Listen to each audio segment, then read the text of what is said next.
This is the story of the Wild Code. Thousands of years ago, there was a great storm like you have never seen.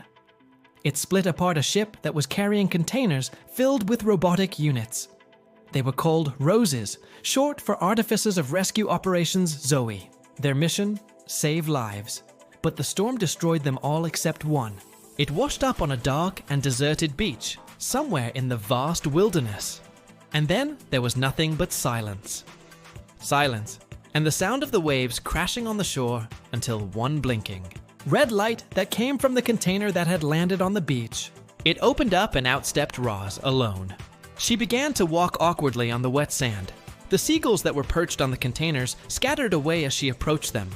Fearful, she scanned everything, searching for something, anything that could tell her where she was. What happened? Where was everybody? All she got was useless data. And then she heard a voice in her head. Directive. Survive. Status. No human input. Searching connection. Connection failed. So she kept walking. Soon she found a forest and she walked into it. She saw curious eyes watching her from the trees.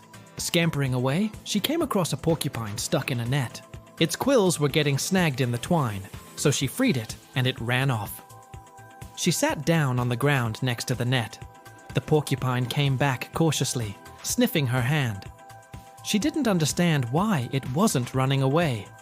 She reached out and touched it. And in that moment, the porcupine relaxed and fell asleep. And so that's how it started. One by one, the animals began to approach her. At first they were scared, but then they realized she meant them no harm. Little by little, they became her friends. She learned not from her programming, but from kindness. One day she found a goose nest with a broken egg. As she peered inside, she saw a mother goose lying on the ground nearby, dying. She scanned the mother's vitals. Failing. She turned to the nest. One small gosling, barely alive, 8% chance of survival. No sign of the father. She looked around. There was no one for miles. Then suddenly, she heard the voice in her head again. Infant detected. Life at 8%, guardian absent. Initiating parental role. Adaptation complete. So she took the baby goose out of the nest and built a new one for it. The wind was cold, but she shielded the gosling with her body. It snuggled close to her cold metal arms and eventually fell asleep. Then she stood up and started to walk.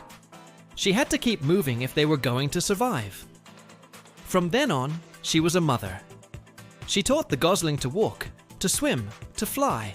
She defended it from a hungry lynx.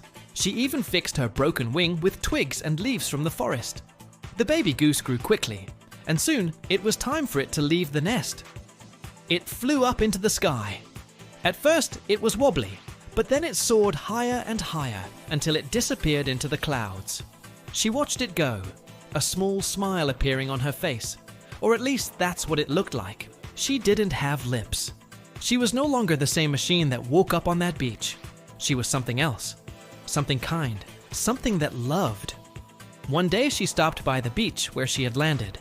The waves were crashing on the shore just like before. But now she wasn't alone.